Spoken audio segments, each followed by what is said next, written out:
Welcome back again, folks. I'm the Beer Adventurer, And I'm Lunchbox. and today we've got another Innis Gunn. Partly because Lunchbox loves Innis Gunn, and Love so it. do I. This is the Bourbon Barrel Aged Dark Ale. You know they never say which bourbon it is, and That's true. I just want to know. Is it which one?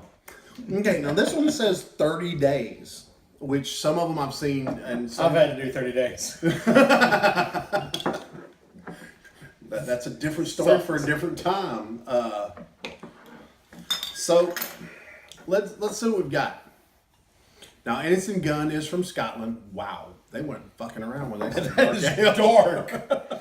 That is dark. And a lot of times when we film over at Lunchbox Lair, we have a studio audience because we have a big enough studio.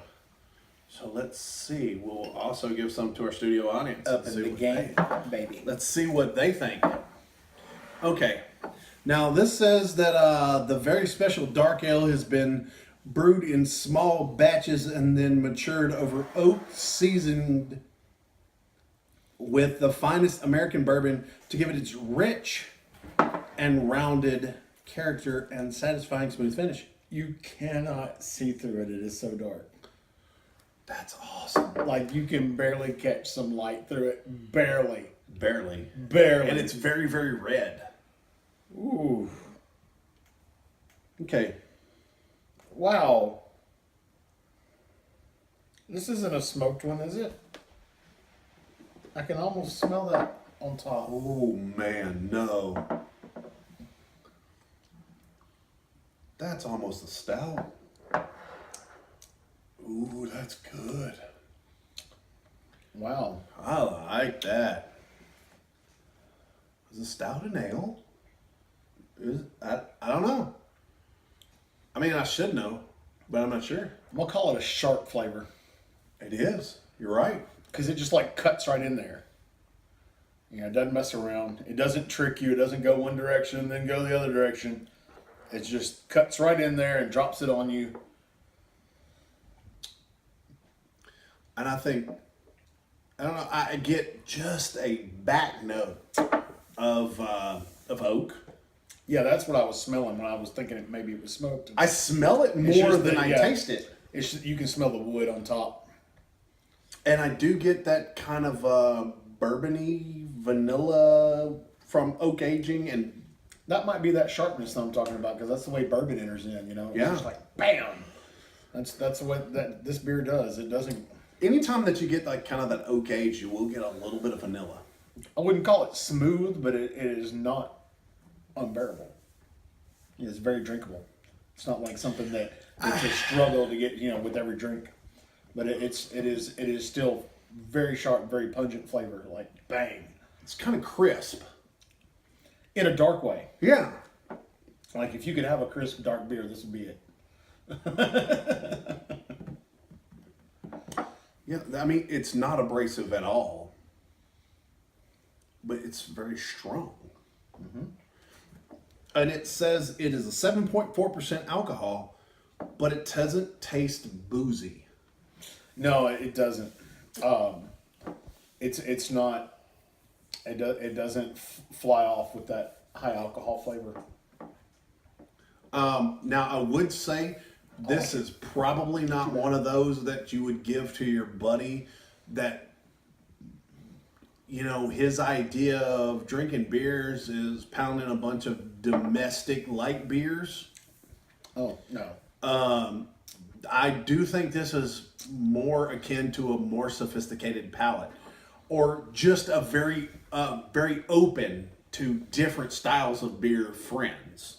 Yeah, it's not. It's not something I would drink a whole bunch of either. I wouldn't just sit there and pound these things back. I could definitely see having some around, Oh yeah. but I don't think I'd fire through 6 of these. Oh no, no way.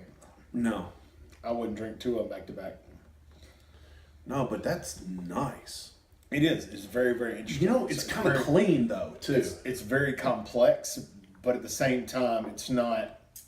Again, it's not just like overpowering with a whole bunch of flavors. Yeah. You know, it's complex in a way that works. Very rich, very sharp. I like it. Now, sometimes I like to talk about a little bit of food pairings, and one of the things I think this could work with is a good steak. Oh, I could see that. Yeah. I could definitely see a big hunk of meat of some kind, like a prime rib. I like that. I like that. Prime rib.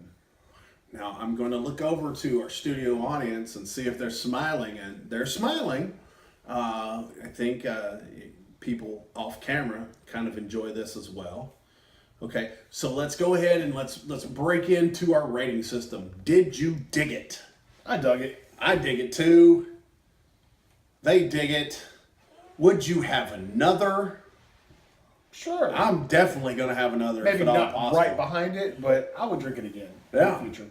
Now, this is a smaller size beer. Sometimes I do the big bombers and things like that.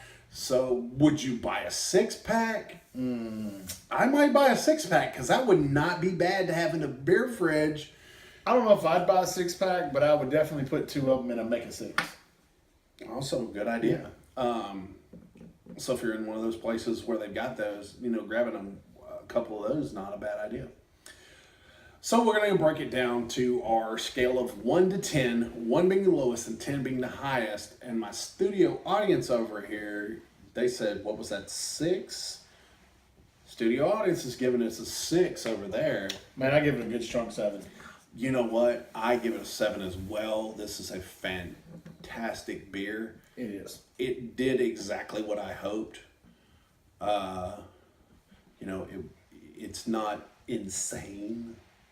Like, oh my God, I need another one.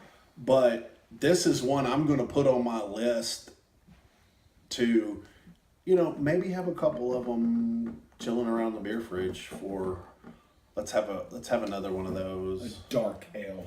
Yeah. So, until your next beer adventure, cheers. Shit, that was